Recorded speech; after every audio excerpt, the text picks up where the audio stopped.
diam. Nanti yang lainnya nanti. Apa? Apa? Kerjakan terus, kerjakan. RW 21, RT 004. Ayo, hancurkan semua. Ayo, hancurkan aja. Ya, hancurkan. Ada kerusakan gereja di Punggur, di Kapling Bidah, ada perusakan dinding, ada pengerusakan jendela. Kami mohon kepada stakeholder pemerintah di tempat, khususnya Kota Batam, kami percaya bahwa pemerintah akan bertindak segera. Kerugian kalian apa? Melarang kami beribadah. Apa kerugian kalian? Apa kerugian kalian, Pak? Tanggal 26, tanggal 25 kebetulan Natal hari Minggu aja, Pak. Apa kerugian Dan kami kalian? minta cuma 4 jam, Pak. Apa kerugian kalian, Pak? Saya Tolong lahir bilang. juga, Pak, di Aceh, Pak. Bapak apa kerugiannya? Saya di Aceh, Kalau saya beribadah di sini. Tenggara, Pak. Tunggu dia bicara, Mak. Hah? Apa kerugiannya, Mak? Ya, Apa kerugian Bapak? Coba. Serambi Mekah. Kami minta Saya duit bisa kalian. ibadah di sana, Pak, di Aceh. Kami minta tanah kalian. Saya di sana. Saya kemarin minta sama Tanggal desa. 8 Juli, Pak. Kasih kami tempat. Mana tempatnya? Kita hormati. Tempat nggak bisa kalian kasih, melarang doang. Sebuah kasus yang coba kita analisis bersama. Jadi ada sebuah kasus di Kabupaten Jayapura, ada penolakan renovasi masjid yang dilakukan oleh Persekutuan Gereja-Gereja Jayapura.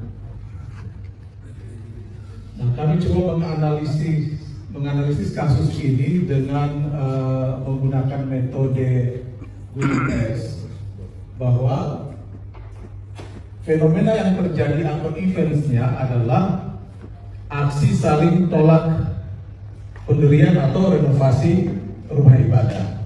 Nah, ini eventsnya atau fenomena yang terjadi. Kemudian pola dan trennya, bahwa fenomena ini terjadi disebabkan karena adanya konsep di mana mayoritas itu lebih bebas menekan minoritas.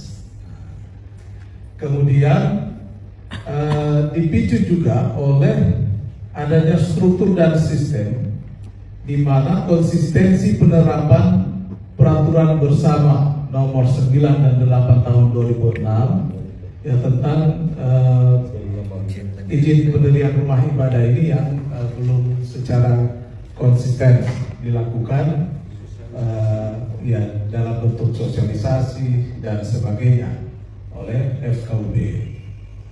Lalu mental model, fenomena ini juga dipicu karena mental model konsep berpikir sekelompok orang yang masa ada peraturan bersama, mungkin karena belum tahu tentang peraturan bersama itu, atau ini gak mungkin. Kemudian ada juga konsep berpikir yang itu mungkin cuma provokasi saja supaya memecah belah persatuan atau kerukunan di Kabupaten Jayapura. Jadi ini analisis dari tim kami atau kelompok kami tentang kasus, ya sebuah kasus penolakan renovasi salah satu masjid di Kabupaten Jayapura. Demikian, terima kasih. Roland Banten Jos. Pendirian rumah ibadat itu tidak dilarang asal sesuai dengan undang-undang yang berlaku. Undang-undang sudah diterapkan, cuma kadang kamu yang larang-larang. Ya, di daerah lo Papua juga susah mendirikan masjid karena terkendala undang-undang pendirian rumah ibadat. Ya, kok komentar begini karena kok belum pernah datang ke Papua sih. Ya. Nah, kalau bodoh buta terhadap Papua jangan asal sembarang komentar. Papua tidak sama seperti daerah Cilegon yang saat ini melarang untuk pembangunan gereja. Tahu kau, saya bikin malu kau sekarang. Ya. Kalau ada saya punya teman Jawa di sini atau suku lain yang beragama Muslim, kita akan berbicara sama-sama di sini dan kita akan mempermalukan kau dan betapa bodohnya kau. Ya. Saya tahu ini belum pernah datang ke Papua. Di sini nih, saya mau kasih tahu tapi masjid indah-indah dan masjid besar-besar, saya kasih tahu. Tidak ada yang larang. Satu kampung yang kecil saja, satu kelurahan yang kecil saja bisa ada 2 masjid sampai 3, dan langgar-langgarnya itu banyak, musolanya itu banyak. Siapa mau larang? Itu tempat ibadah, silakan bangun. Membangun gereja, membangun wihara, membangun berapa, silakan bangun. Itu kan tempat ibadah. Kalau mungkin tempat maksiat atau tempat apakah itu ya, kalau masyarakat menolak itu harus, karena memang dampaknya tidak baik buat kehidupan sosial, merusak akhlak moral. Ya. Tapi ini kok tempat ibadah mau dilarang-larang untuk dibangun. Di Papua itu toleransinya tinggi. Bego, kalau kau belum pernah datang ke Papua nggak usah banyak bacot. Kau datang ke Papua sini, khususnya kota Kabupaten Sorong sini, kulihat sini berkulihat pembangunan masjid yang sangat indah-indah. Siapa yang larang?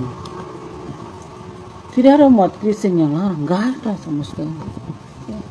Di sini toleransi tinggi, nggak ada otak-otak itu apa nih, otak-otak agama, otak-otak keras apakah yang teriak nama Tuhan terus lakukan kejahatan seperti kamu punya daerah sana, nggak ada. Di sini toleransi tinggi. Saya pada hari raya Natal mereka rayakan, ikut meramaikan. Pada hari Lebaran juga Idul Fitri kami ikut meramaikan. Gak ada tuh fokus-fokus agama, kafirin orang, gak ada sama sekali. Hello, stop banyak bacot.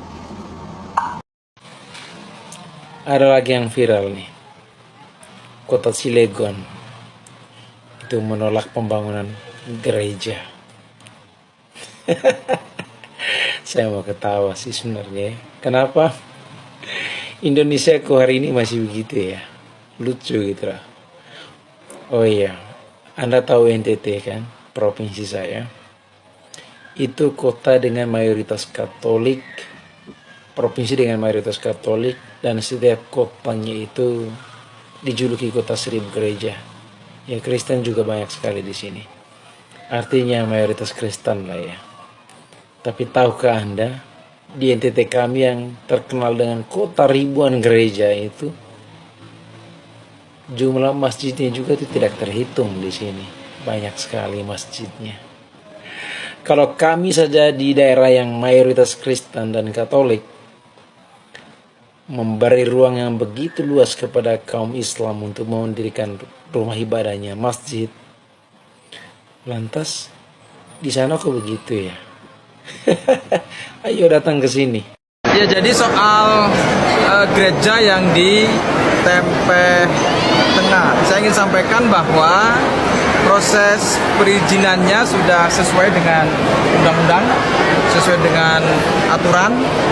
Kemudian pembangunan gereja itu adalah solusi dari persoalan sebelumnya yang kita akomodir, yang kita bahas, kita musyawarahkan di jajaran Forkopimda, FKUB, dan juga Majelis Kode Etik Kerukunan Umat Beragama yang langsung saya pimpin.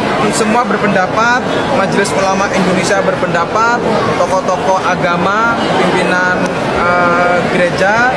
Jadi pembangunan gereja ini tetap dilanjutkan dan akan segera diproses pembangunannya dengan konsep pembangunan yang ide dan gagasannya adalah konsep moderasi beragama.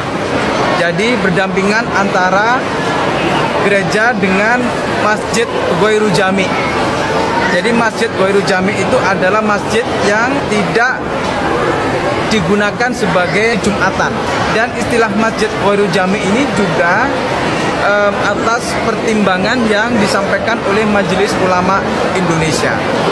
Dan pembangunan gereja ini anggarannya dari APBD. Kita bangunkan dari anggaran APBD tahun ini 2023, insya Allah akan segera kita lanjutkan pembangunannya. Warga Dusun Kranjan Timur, Desa Tempe Tengah, Kecamatan Tempe, Kabupaten Lumajang, Provinsi Jawa Timur menolak keras pembangunan gereja. Sampai kemudian berita ini viral dan didengar oleh Bupati Lumajang, Bapak Haji Thorikul. Reaksi Bapak Bupati ini sangat luar biasa. Beliau bukan mendukung orang-orang yang menolak pembangunan gereja, tetapi beliau malah mendukung pembangunan gerejanya dengan memberi anggaran pembangunan sebesar 1,5 miliar dari anggaran pendapatan dan belanja daerah APBD. Tidak hanya itu, Bapak Bupati bahkan membangun gereja ini di samping masjid. Beliau berkata, kita bangun dari APBD tahun ini. Insya Allah segera kita lakukan semua. Baik Masjid Ghairul Jami dan gereja dari APBD. Masjid dan gereja itu dibangun di satu halaman. Samping kanan masjid dan samping kiri gereja. Puji Tuhan banget. Puji Tuhan, kita berdoa supaya negeri kita ini semakin dipenuhi oleh pemerintah seperti Bapak Bupati Haji Thorikul yang punya jiwa toleransi dan mau memperjuangkan kebinekaan.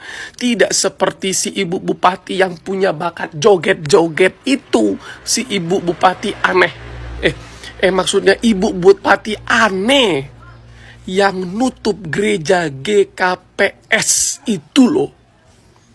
Sekali lagi pesan saya buat Ibu Bupati aneh, kalau Ibu masih nggak mau bertobat dengan tetap punya jiwa yang tidak toleransi dan mau diatur-atur sama orang-orang yang mabuk agama, lebih baik Ibu berhenti jadi bupati dan jadi tukang joget aja, Bu. Jadi penari aja, Bu.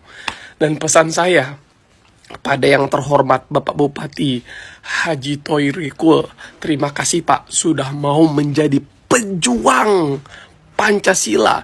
Terima kasih Pak sudah mau menjadi contoh bagi banyak masyarakat Indonesia untuk terus menjaga kebinekaan, bukan malah merusaknya, bukan malah menghancurkannya. Salam dari Tobelo, Maluku Utara. Tuhan memberkati kita semua.